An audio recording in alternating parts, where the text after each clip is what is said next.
In the summer of 1919, leaders gathered in Paris with the stated goal of securing a lasting peace. The Great War, a conflict of unprecedented scale and brutality, had finally ended. The world desperately hoped for a new era of stability and cooperation. The document signed in the Palace of Versailles on 28 June was intended to be the cornerstone of this new world order. It was meant to formally conclude hostilities and lay the groundwork for future international relations. Yet, history tells a different story. Far from ushering in an age of peace, the Treaty of Versailles inadvertently sowed the seeds of future conflicts. Its terms, its process, and its consequences created new grievances and exacerbated old ones. It became a focal point of resentment and instability. The decisions made in those halls in 1919 forever altered the course of world history. The treaty's impact resonates through the 20th century and continues to influence global politics and tensions even today. Understanding Versailles is crucial to understanding the modern world. The landscape of Europe in late 1918 was one of devastation and exhaustion. 4 years of industrialized warfare had left the continent in ruins.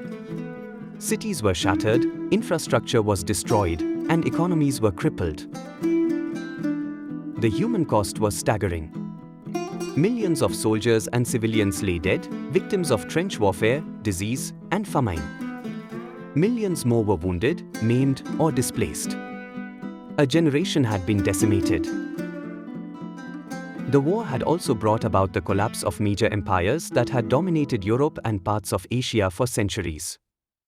The Austro-Hungarian, Ottoman, German, and Russian empires had all crumbled, leaving power vacuums and uncertain futures for vast territories and diverse populations. As the fighting ceased, the world yearned for peace. However, the victorious Allied powers arrived at the negotiating table with vastly differing visions for how that peace should be achieved and maintained. Their priorities were shaped by their unique wartime experiences and national interests.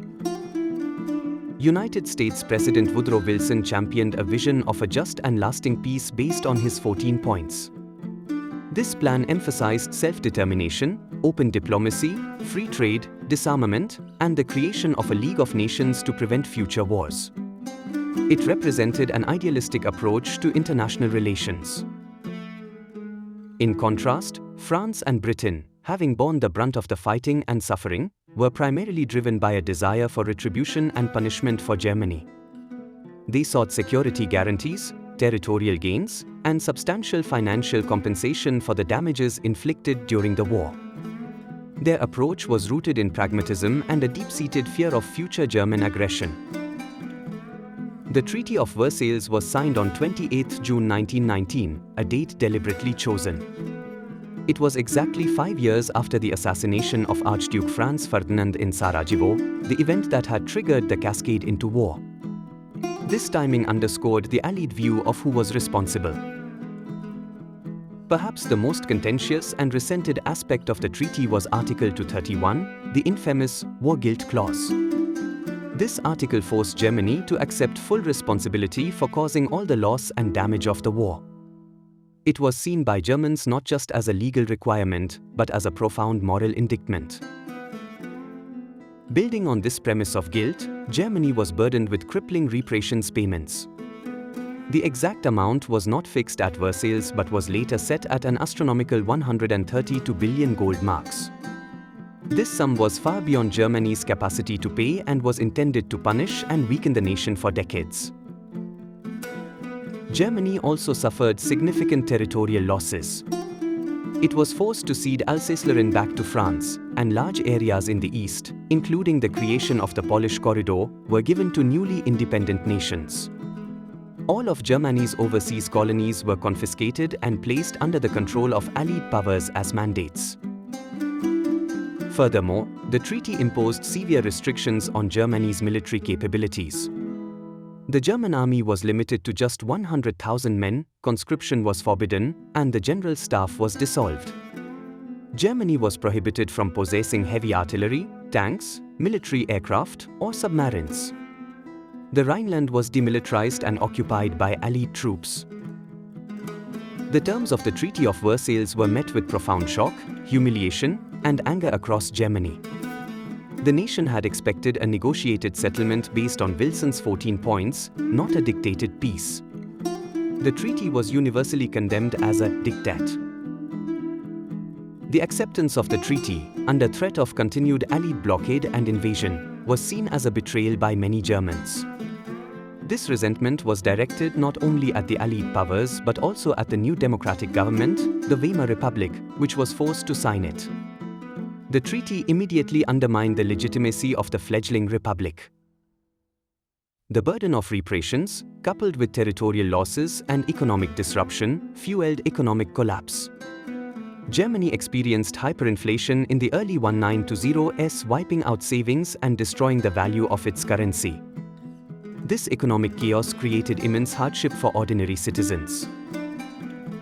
Widespread starvation and despair gripped the nation as the economy faltered.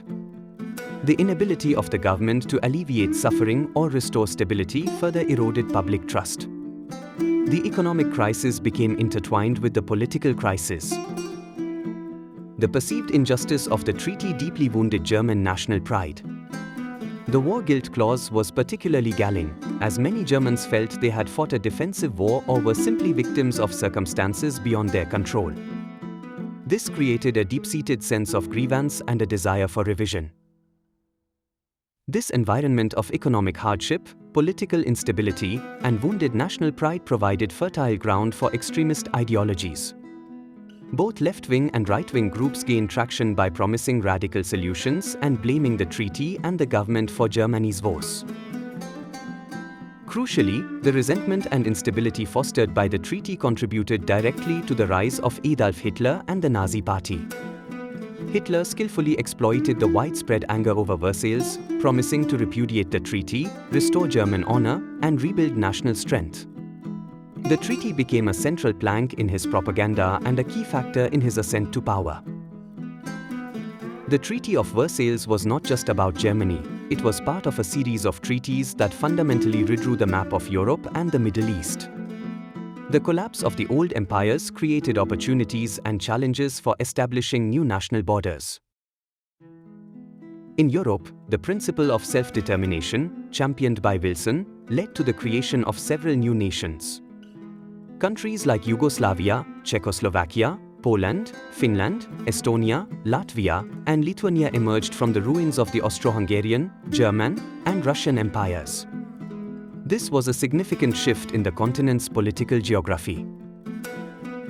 However, the application of self-determination was inconsistent and often led to new ethnic tensions. Borders were drawn that inevitably included significant minority populations within the new states. For example, large numbers of ethnic Germans found themselves living outside of Germany in areas like Czechoslovakia and Poland, creating future flashpoints. In the Middle East, the collapse of the Ottoman Empire led to its territories being carved up by the victorious powers. Under the Mandate system, areas like Syria and Lebanon came under French control, while Palestine, Transjordan, and Iraq were administered by Britain. This division largely ignored the aspirations for independence among local Arab populations. This imposition of foreign control, often based on the secret Sykes-Picot Agreement of 1916, created lasting resentment and instability in the region. The promises made to Arab leaders during the war were broken, setting the stage for decades of conflict and mistrust. Furthermore, the treaty and the post-war settlement angered colonial populations around the world. They had contributed troops and resources to the Allied war effort, often with the hope that their loyalty would be rewarded with steps towards independence. Instead, they saw colonial powers consolidating or expanding their control, reinforcing the existing global hierarchy. The unresolved issues and deep-seated resentments created by the Treaty of Versailles directly contributed to the outbreak of World War II just 2 decades later. The economic instability in Germany, fueled by repressions, combined with the political vacuum and wounded national pride, created the perfect storm for the rise of aggressive fascism. Hitler's foreign policy was explicitly aimed at overturning the terms of Versailles. The treaty also established the League of Nations, an international organization intended to prevent future wars through collective security and diplomacy. However, the League was fundamentally weakened from the outset. The United States, whose president had been its chief architect, ultimately refused to join, undermining its authority and effectiveness. Without the full participation of major powers and lacking its own military force, the League proved incapable of enforcing its decisions or standing up to aggressive dictatorships in the 1930s. Its failure to prevent conflicts like the Japanese invasion of Manchuria or the Italian invasion of Ethiopia highlighted its importance. Versailles was perfect for Western European countries while taking advantage of other countries. Was it a pathway for continuance of colonialism? The legacy of Versailles extends beyond the immediate path to World War II. The geopolitical shifts it initiated, the national boundaries it drew, and the resentments it fostered continue to influence global conflicts and the structure of the modern world order. The post-WWII institutions, like the United Nations and NATO, were in part designed to correct the perceived failures of the Versailles Settlement and the League of Nations.